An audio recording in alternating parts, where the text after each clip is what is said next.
দেখুন এই ইন্টারভিউ লিস্টটা প্রকাশ হতে দিন, তাহলে বোঝা যাবে যে কতজনকে ঢুকিয়েছে। আমাদের হিসেবে যে পরিমাণ দুর্নীতিগ্রস্ত হওয়া উচিত সেই পরিমাণ লিস্ট তো টাঙাইনি, সেটা ছেড়েই দিন। গ্রুপ সি গ্রুপ ডি এখনো লিস্ট টাঙানো হয়। এক্সপিরিয়েন্সের নাম্বার সেটা আদৌ থাকবে কিনা সেই নিয়ে মামলা পেন্ডিং আছে। তারপরে সে যদি থেকেও থাকে তাহলে সেটা এক্সপিরিয়েন্সের নাম্বার ইন্টারভিউর আগে যোগ হবে নাকি পরে যোগ হবে। চেয়ারম্যানের কথা সেটা কিন্তু আইনে যা বলা আছে তার একেবারে বিপরীত কথা। ফলে এই নিয়ে তারা কি করছে আমরা দেখব, তারপরে তাদের পদক্ষেপ হবে। দুর্নীতি হয়েছে এবং সেই দুর্নীতির প্রমাণ সেটা চাক্ষুষ হয়েছে এবং সেই জন্যই সিবিআই চার্জশিটে সেটা উঠে এসছে। এবং এটা একটা বহুস্তরীয় দুর্নীতি। লেস মেরিটোরিয়াস ক্যান্ডিডেট তারা চাকরি পেয়েছে, রিজার্ভেশন রোস্টার মেনটেন করা হয়নি। It has further been revealed from the conversation that there was a rift between Abhishek Banerjee and accused Partha Chatterjee on the issue of illegal appointment. And accused Sujoy Krishna Bhadra was heard saying that Abhishek had demanded 15 crores from the illegal appointment already done. And when Sujoy expressed his inability to collect more money since the candidate had paid 6.50 lakhs each, then Abhishek Banerjee told Sujoy to stop the appointment. These are the investigations. আমাদের মূল বক্তব্য হচ্ছে যে এটা একটা প্রাতিষ্ঠানিক দুর্নীতি এবং বহুস্তরীয় প্রাতিষ্ঠানিক দুর্নীতি। একবারে রুল ফ্রেমিং থেকে শুরু করে কোন সংস্থা সিলেকশনটা কন্ডাক্ট করবে তা সেই সংস্থা নির্বাচনের ক্ষেত্রেও বেআইনি কাজ হয়েছে। এবং শুধু তাই না, সেই সংস্থার দ্বারা যে কাজটি করানো উচিত নয়, সিলেকশন কমিটির দ্বারা যে কাজটি করানো উচিত সেই কাজ সংস্থাকে দিয়ে, একটা কালীঘাটের সিএ ফার্ম তাকে দিয়ে করানো হয়েছে। সিলেকশন কমিটি কনস্টিটিউট হয়েছে কি হয়নি এখনো পর্যন্ত জানা যায়নি। আগে সিলেকশন কমিটি ডিপিএসসি ওয়াইজ তৈরির আইন ছিল, সেটিকে পরিবর্তন করে সেটাকে করা হলো বোর্ড তৈরি করবে।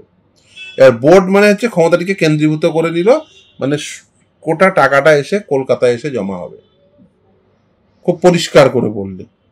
ফলে এই উদ্দেশ্য নিয়ে ডিপিএসসি ওয়াইজ সিলেকশন কমিটির জায়গায় বোর্ড সিলেকশন কমিটি তৈরি হলো এবং যে সিলেকশন কমিটি যে কাজ করা উচিত, যেমন অনলাইন ডকুমেন্ট ভেরিফিকেশন সহ অন্যান্য কাজগুলো সিলেকশন কমিটির করা উচিত, কিন্তু সেই কাজটি করছে কে? সেই কাজটি করছে কালীঘাটের সিএ ফার্ম। এই সমস্ত বক্তব্য আমরা রেখেছি। এবং শুধু তাই না, আমাদের পক্ষ থেকে আমরা দেখিয়েছি যে বিভিন্ন সিবিআইয়ের যে চার্জশিট, সেই চার্জশিটে কি কি কথা উল্লেখ আছে। সেই চার্জশিটে যেমন বলা আছে যে কিভাবে দুর্নীতি হয়েছে, কোন নেতা কার কাছ থেকে টাকা চেয়েছে, কিভাবে টাকা চেয়েছে, সেই সমস্ত কণ্ঠস্বরের নমুনা আপনারা যা বহুলভাবে প্রচারিত সেগুলো আদালতের সামনে তুলে ধরা হয়েছে। এরপরে আদালত রায় দেবে। তো আমাদের পক্ষ থেকে বক্তব্য খুব পরিষ্কার, দুর্নীতি হয়েছে এবং সেই দুর্নীতির প্রমাণ সেটা চাক্ষুষ হয়েছে এবং সেই জন্যই সিবিআই চার্জশিটে সেটা উঠে এসছে। এবং এটা একটা বহুস্তরীয় দুর্নীতি। লেস মেরিটোরিয়াস ক্যান্ডিডেট তারা চাকরি পেয়েছে, রিজার্ভেশন রোস্টার মেনটেন করা হয়নি, টেন্ডার, ওপেন টেন্ডার বা আপনি যদি ক্লোজ টেন্ডারও করতেন, একটাই মাত্র সংস্থাকে দিয়ে টেটও কন্ডাক্ট করালেন, আবার সিলেকশনও কন্ডাক্ট করালেন। প্রায়র গভর্নমেন্ট যে অ্যাপ্রুভাল সেটা এই যে সংস্থা নির্বাচনের ক্ষেত্রে সেটা নেওয়া হয়েছে কি হয়নি কোথাও লেখা নেই, একটা এভিডেভিটে লেখা নেই। আর যদি গভর্নমেন্ট সেটা অ্যাপ্রুভাল দিত তাহলে একটা কোম্পানিকেই চুজ করার যে প্রায়র অ্যাপ্রুভাল সেটা গভর্নমেন্ট দিয়েছে, সেটা পরিষ্কার হয়ে যাবে। তার মানে গভর্নমেন্টও এই দুর্নীতির সঙ্গে যুক্ত, সেটা পরিষ্কার হয়ে যাবে। তার কারণ একটা সংস্থাকে দিয়েই টেটও কন্ডাক্ট করছেন উইদাউট এনি টেন্ডার, সেই আবার সিলেকশন কন্ডাক্ট করবে, এটা তো হওয়াটা তো বাঞ্ছনীয় নয়। ফলে খুব পরিষ্কার যে এখানে দুর্নীতি হয়েছে এবং টাকার লেনদেন হয়েছে, এটা বোঝাই যাচ্ছে। বিভিন্ন ক্যান্ডিডেট, কখনো দেখা যায় 300 জন ক্যান্ডিডেটের নাম পাওয়া যাচ্ছে এই যে বিকাশ ভবন থেকে, তার মধ্যে 100 জনের অধিক ক্যান্ডিডেট, 120 জনের অধিক ক্যান্ডিডেট তারা সিলেক্টেড হয়ে গেছে, তারা অ্যাপয়েন্টমেন্ট পেয়েছে। ফলে নামোদ্ধার হচ্ছে, উইদাউট ভাইভা বসে, উইদাউট ইন্টারভিউ তারা সব চাকরি পেয়ে যাচ্ছে। এগুলো সব উঠে এসছে চার্জশিটে। ফলে এই সমস্ত বিষয়গুলো আমরা আদালতে দেখিয়েছি। আদালত নিশ্চিতভাবেই আমাদের বক্তব্য শোনার পরে আদার সাইড যারা আছেন, অন্য পক্ষ যারা রয়েছেন, তাদের বক্তব্য শুনবেন, তারপরে আদালত রায় প্রদান করবেন। এটাই তো সেটিং। লিপস এন্ড বাউন্সেরও নাম obviously leaps and bounds, S Basu Roy and company, Abhishek Banerjee মানে বন্দ্যোপাধ্যায়, তারপরে এই কালীঘাটের কাকু বলে যিনি বিখ্যাত, সেই কালীঘাটের কাকু, সকলের নামই উঠে এসছে। তাহলে এরপরও তদন্তের ব্যর্থতা কিসের? তদন্ত, দেখুন এটা হচ্ছে তদন্তের ব্যর্থতা নাকি বলবো তদন্ত প্রক্রিয়া চলছে, সেটা তদন্তকারী সংস্থাকে বলতে হবে। দেখুন এই ইন্টারভিউ লিস্টটা প্রকাশ হতে দিন, তাহলে বোঝা যাবে যে কতজনকে ঢুকিয়েছে। আমাদের হিসেবে যে পরিমাণ দুর্নীতিগ্রস্ত হওয়া উচিত সেই পরিমাণ লিস্ট তো টাঙাইনি, সেটা ছেড়েই দিন। গ্রুপ সি গ্রুপ ডির এখনো লিস্ট টাঙানো হয়নি, ফলে গ্রুপ সি গ্রুপ ডির কেউ বসেছে কিনা, তারা আবার ইন্টারভিউ লিস্টেড হবে কিনা, যতজন ক্যান্ডিডেট বাদ যাওয়া উচিত ছিল টেন্টেড হিসেবে তারা বাদ যায়নি, ফলে তাদের নাম ইন্টারভিউ লিস্টেড হবে কিনা আমরা অপেক্ষা করছি। নিশ্চিতভাবে লিস্ট বেরোলেই পরিষ্কার হয়ে যাবে। তারপরে তারা তো আরো অনেক ঝামেলা লাগিয়ে রেখে দিয়েছে, যা তাদের যা বক্তব্য 10 নম্বর আগে দেবেন নাকি পরে দেবেন, এ নিয়েও অবভিয়াসলি এ নিয়েও তাদের স্ট্যান্ড পরিষ্কার করতে হবে। এবং খুব স্বাভাবিকভাবেই তারা যদি ক্যান্ডিডেটদের সঙ্গে ন্যায় বিচার না করে মামলা হবে, সেটাই স্বাভাবিক। এবং এই ইন্টারভিউ লিস্টটা বেরোতে দিন, দেখুন কি হয়। আর এখনো পর্যন্ত টেন্টেড ক্যান্ডিডেটদের কাছ থেকে টাকা ফেরতের বন্দোবস্ত হয়নি। গ্রুপ সি গ্রুপ ডি এর টেন্টেড ক্যান্ডিডেট লিস্ট বেরোয়নি, নবম দশম একাদশ দ্বাদশের অসম্পূর্ণ তালিকা বেরিয়েছে। এখনো পর্যন্ত পরিষ্কার করে বলছেন না ইন্টারভিউ এর আগে 10 নম্বর যোগ হবে নাকি ইন্টারভিউ এর পরে 10 নম্বর যোগ হবে। ইন্টারভিউ এ 10 নাম্বার নিয়ে, এই যে এক্সপিরিয়েন্সের 10 নাম্বার নিয়ে এক্সপিরিয়েন্সের নাম্বার ইন্টারভিউ এর আগে যোগ হবে নাকি পরে যোগ হবে, এই অংশটা কেটে দিও, ঠিক আছে। এই যে এক্সপিরিয়েন্সের নাম্বার সেটা আদৌ থাকবে কিনা সেই নিয়ে মামলা পেন্ডিং আছে। তারপরে সে যদি থেকেও থাকে তাহলে সেটা এক্সপিরিয়েন্সের নাম্বার ইন্টারভিউর আগে যোগ হবে নাকি পরে যোগ হবে। চেয়ারম্যানের কথা সেটা কিন্তু আইনে যা বলা আছে তার একেবারে বিপরীত কথা। ফলে এই নিয়ে তারা কি করছে আমরা দেখব, তারপরে তাদের পদক্ষেপ হবে। যদি তারা ইন্টারভিউয়ের আগে এক্সপিরিয়েন্সের 10 নম্বর দিয়ে দেয়, নিশ্চিতভাবেই পরিণতি ভোগ করতে হবে।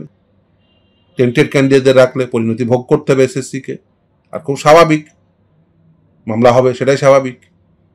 যেভাবে এই টেন্টেডদের লিস্ট টাঙিয়েছেন, তো অসম্পূর্ণ তালিকা, পরিষ্কার বোঝা যাচ্ছে অসম্পূর্ণ তালিকা।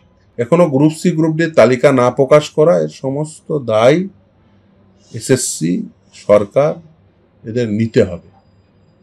এই সরকার বা এসএসসি যদি মনে করেন যে স্বচ্ছতার জন্য কাজ করছে, ভুল করছে। এরা স্বচ্ছতার জন্য না, বেসিক্যালি কিভাবে যারা টেন্টেড ক্যান্ডিডেট তাদের ঢোকাবো তার বন্দোবস্ত করছে। নাহলে দেখেননি আদালতে তারা লড়তে চলে এসছে নির্লজ্জের মতো, যে টেন্টেড ক্যান্ডিডেট তাদের পরীক্ষায় বসতে দিতে হবে। কে বলছে? সরকার বলছে, এসএসসি বলছে। ভাবতে পারেন, মানে চোরেদের পরীক্ষায় বসতে দেওয়ার জন্য গলা ফাটাচ্ছে সরকার এবং এসএসসি, জনগণের করের টাকা নিয়ে, নির্লজ্জের মতো। এই জিনিস কোনোদিন পশ্চিমবঙ্গে হয়েছে? যা এই সময়ে হচ্ছে, চোরেদের হয়ে গলা ফাটানোর জন্য জনগণের করের টাকা ব্যবহৃত হচ্ছে। ইন্টারভিউ কতটা স্বচ্ছতার সঙ্গে হবে সেটা যখন হবে তখন বোঝা যাবে। কিন্তু এদের কাছ থেকে আপনি স্বচ্ছতা আশা করেন? যেন আজকের দিনে একটা ক্যামেরা উইথ সাউন্ড এটা খুব একটা কঠিন জিনিস না, বা খুব বেশি খরচা সাপেক্ষ না, করে রেখে দিতে বলবেন, তাহলে বোঝা যাবে যে কতটা স্বচ্ছ হবে। স্বচ্ছতার সঙ্গে যদি ইন্টারভিউ করতে চান তাহলে ক্যামেরা উইথ সাউন্ড করবেন, ক্যাপচার করবেন, ভিডিওগ্রাফ করে রেখে দেবেন, তাহলেই বোঝা যাবে যে কতটা স্বচ্ছ কতটা অস্বচ্ছ, এবং সেই রেকর্ডটা রেখে দেবেন। ইন্টারভিউ বেসিক্যালি স্বচ্ছতার সঙ্গে করতে গেলে আপনাকে ভিডিওগ্রাফ করতে হবে। আর তার আগে টেন্টেড ক্যান্ডিডেটদের লিস্টটা তো দিন। আর যদি সকলকে একই প্ল্যাটফর্মে আনার জন্য এই এক্সপিরিয়েন্সের 10 নাম্বার, আপনি কারোর জন্য নিয়োগ প্রক্রিয়া 90 নম্বরের, কারোর জন্য 100 নম্বরের, আগেই তো 10 নম্বর আগিয়ে দিলেন, তাহলে এ তো মানে ইকুয়ালিটি মেনটেন হচ্ছে না। Equal opportunity in public employment, that's the fundamental right. আপনি বলছেন এক্সপিরিয়েন্সদের 10 নম্বর দেবো, ওটা তো entry level post. Entry level পোস্টে একই আসলে যাদের কাছ থেকে পয়সা নিয়েছেন ভেবেছিলেন যে এই রুল ফ্রেম করে তাদেরকে আবার এই এক্সপিরিয়েন্সের নাম্বার দিয়ে আবার ঘুরপথে তাদেরকেই আবার পাইয়ে দেবো, এই বন্দোবস্ত করবো যে তোরা টেন্টেড হয়েছিস, আবার তোদের পরীক্ষায় বসিয়ে দেবো, তোদের আবার এক্সপিরিয়েন্সের নাম্বার দিয়ে তোদের পাইয়ে দেবো, এই উদ্দেশ্যে করেছিলেন। আবার দেখবেন এই পরের বার বিয়েতে পরের নিয়োগে আর থাকবে না, এটা পরের নিয়োগে আর থাকবে না। আর যারা ফ্রেশ ক্যান্ডিডেট তাদেরও বলবো, দেখুন আপনাদেরও কিন্তু দায় আছে। আপনারা যদি মনে করেন বাড়িতে বসে এটা অ্যাবলিশ হয়ে যাবে, এটা হবে না। রাস্তা আদালত আছে। এই যারা এই মনে করেন যে এই সরকার আপনাদের সঙ্গে ন্যায় করবে, সরকার অন্যায় করছে। যে ফ্রেশার সে মানে সারা জীবন বেকার থাকবে, টিচার হবে, তাহলে তো আর নতুন করে কেউ নিয়োগই পাবে না। এটা করার জন্যই তো মমতা ব্যানার্জি এসআইআর নিয়ে দেখুন বেশি লাফাচ্ছে, মমতা বন্দ্যোপাধ্যায় এবং তার দল। মমতা বন্দ্যোপাধ্যায় কি বলেছিল, যে আমি যতদিন জীবন্ত থাকবো ততদিন এসআইআর হবে না। তাহলে মমতা হয় এসআইআর হবে, নাহলে জীবন্ত মমতা ব্যানার্জি থাকবে। এই দুটোর মধ্যে কোনটা হবে? তৃণমূল কংগ্রেসকে বলতে হবে যে আইদার জীবন্ত মমতা ব্যানার্জি থাকবে, নাহলে এসআইআর থাকবে। এখন তৃণমূল কংগ্রেস বলুক যে কি হবে, জীবন্ত মমতা ব্যানার্জি থাকবে না এসআইআর থাকবে। এসআইআর তো অলরেডি চালু হয়েছে।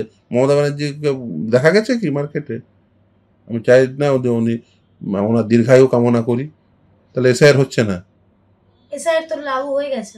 তো পশ্চিমবঙ্গে হলো কি করে? পশ্চিমবঙ্গে একদিকে মমতা ব্যানার্জি বলছে আমি জীবন্ত অবস্থায় এসআইআর করতে দেবো না, আমি যতদিন জ্যান্ত আছি এসআইআর হবে না। অন্যদিকে তিনি আবার সরকারি আধিকারিক সাপ্লাই করছেন নির্বাচন কমিশনকে, সেই নির্বাচন কমিশনই আবার এসআইআর করছে। দেখুন এসআইআর নিয়ে বামপন্থীদের, এসআইআর এর উপর ভিত্তি করে বামপন্থীদের ভোট কমা বাড়া এটা নির্ভর করবে না। কিন্তু মমতা ব্যানার্জি যেটা চেষ্টা করছেন সেটা হচ্ছে এসআইআর ইস্যুকে হাতিয়ার করে উনি আবার ভোট বৈতরণী পেরোতে চাইছেন। এর আগে সিএ এনআরসি বলে ভোট বৈতরণী পেরিয়েছেন, উনি আবার এসআইআর কে হাতিয়ার করতে চাইছেন। এসআইআর এই রাজ্যে চালু হবে কি করে? উনি তো বলেছিলেন উনি যতদিন জীবন্ত থাকবে এসআইআর হবে না। তৃণমূল কংগ্রেসকে বলতে হবে যে জীবন্ত মমতা থাকবে নাকি এসআইআর থাকবে। অভিষেক বন্দ্যোপাধ্যায়কে বলতে হবে যে জীবন্ত মমতা ব্যানার্জি থাকবে না এসআইআর থাকবে। দুটোর মধ্যে একটা, দুটো কখনো একসাথে সত্য হতে পারে না। হয় এসআইআর থাকবে না, জীবন্ত মমতা ব্যানার্জি থাকবে। আমরা জীবন্ত মমতা ব্যানার্জি চাই। তৃণমূল কংগ্রেস বলুক যে জীবন্ত মমতা ব্যানার্জি থাকবে নাকি এসআইআর থাকবে। মমতা ব্যানার্জির কথা মিথ্যা হতে পারে না। মমতা ব্যানার্জির কথা মিথ্যা হওয়া মানে হচ্ছে যে পুরো তৃণমূল কংগ্রেস মিথ্যা হয়ে যাবে। আপনি তৃণমূল কংগ্রেস কোনো মিথ্যা হতে পারে? মমতা ব্যানার্জি মিথ্যা হতে পারে? একদম না। মমতা ব্যানার্জি বলেছে উনি জ্যান্ত থাকা অবস্থায় এসআইআর হবে না, অতএব পশ্চিমবঙ্গে এসআইআর হবে না। তৃণমূল কংগ্রেস জবাব দিক যে এসআইআর হবে কি হবে না। হয় জীবন্ত মমতা ব্যানার্জি থাকবে, নাহলে এসআইআর থাকবে।